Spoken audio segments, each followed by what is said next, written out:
Yo, what's up mga master? Mark Music here. Marami pa rin nagtatanong mga master at gusto nila talaga ng bigyang linaw yung tinatawag na cage system. Ano ba yung cage system? Bakit tinawag na cage? Cage system kasi isang chords na 5 pattern. I-spell muna natin yung cage dito sa chords. Pangalan ng chords muna. C. Tingnan nyo yung pattern. Sunod, A.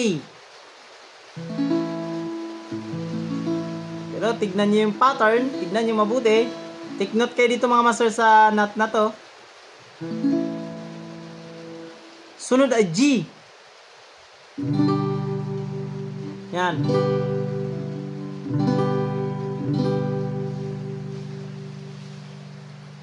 Sunod, E.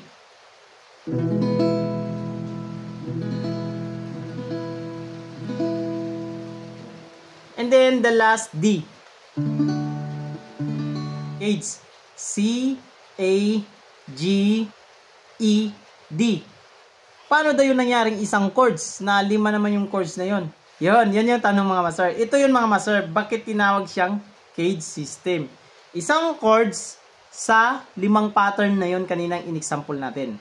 So yung unang pattern natin is C. For example, mag-random tayo. Sige, para naintindihan nyo. For example, nasa A. Yan. A tayo, A. Kukunin natin yung cage system ng A. Or 5 pattern, chord pattern ng isang chords na A. Example. Pattern na una doon sa cage is C, di ba? C. Hanapin natin yung A na note dito sa ating 5th string. Hanapin natin yung A na note dito sa ating 5th string. So, dito siya nagtukma. Yung A. Kasi kung dito natin kukunin, hindi tayo makaform ng C dito kasi open A na to. Then, kung dito na natin kunin sa pinaka-low E string, di rin tayo makapag-chord na C dyan. Malayo, di ba? So, ang gagawin natin is ito yung E dito sa 12th fret.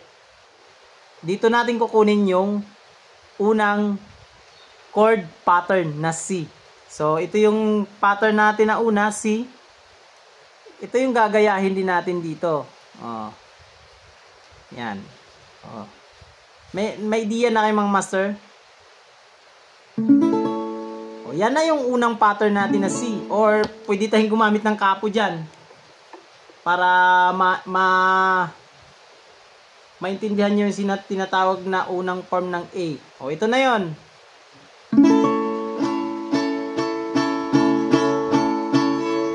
O. Tapos magko-chords ako ng normal na E, ha? O. Ito, example lang ito para mayroon lang kayong preference doon sa chords. Tunog ng chords. O, so, ito na. Tanggalin na natin yung kapo. Huwag ng kapo. Mas maganda, masanay tayo dito sa ating mga daliri. So, ito na yung A chord natin sa form na C doon sa cage. Yan. So, sunod natin na alphabet is A. Yung A, dito na natin kunin. Oh, yan na. Oh, so, yung normal natin or yung familiar na A. Oh. Sunod natin na alphabet doon sa cage is G. Di ba? G. Nakikita nyo ito, yan, ganito yung ginagawa ko. Yung daliri na to is, example lang to ng sanat, inusod ko. Kasi yung, di ba yung G form is ganito? Oh, G na siya, pero tunog talaga niya is G chord. So, dahil dun cage system yung hanapin natin, yung A, yung tunog ng A, dito tayo. Example, maglagay ako ng kapo ulit para maintindihan yung mga master. Mag-G form ako. Yan na. Tatanggalin ko. A pa rin yan siya, ha. Yan. O, ito. Yun. So, nagets nyo na. Yung susunod na letra is E. Yung ito yung E. So, paano natin tukunin yung E na to? Tanda natin yung mga note dito sa taas. F, F sharp, G, G sharp, A. O, dito na siya. So, ito yung pattern niya. Yan. A. Yan. Lagay ulit tayo ng kapo para maintindihan nyo yung tawag na form ng chords. So, E. Di ba? E. O. O. Yan na. Pang last natin is yung D. O, D. So, napakasimple lang hanapin yung D, mga master. Ito. For example, D. Iusod lang natin yung scale nito. Yung scale iusod natin. D. D sharp. E. F. F na agad kasi walang E sharp. F sharp. G. G sharp. A. Yan. A na tayo, mga master. So, yung D chord is meron siyang, yung normal na D chords ay meron siyang bass dito sa fourth string na open. So, ito yung A dito sa cage system natin is kailangan natin ng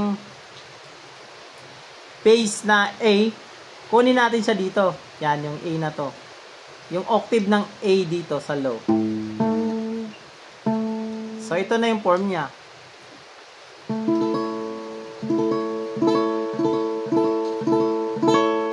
Pero nasa A pa rin tayo na chord. Ulitin ko yung cage system, mga master, ha.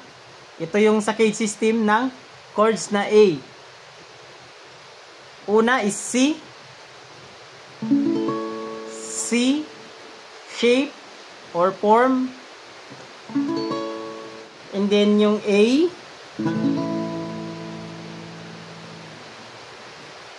And then yung G form or shape. Kayo nang bahala dyan. Sunod yung E form natin. E. And yung last natin is D form. Yan. Sana na-explain ko na maayos sa inyo, mga master, at naintindihan nyo yung tawag na cage. Lahat ng chords na to, master, hindi lang sa A, meron lahat sa F, meron sa G, lahat ng chords, meron siyang cage system. Peace out!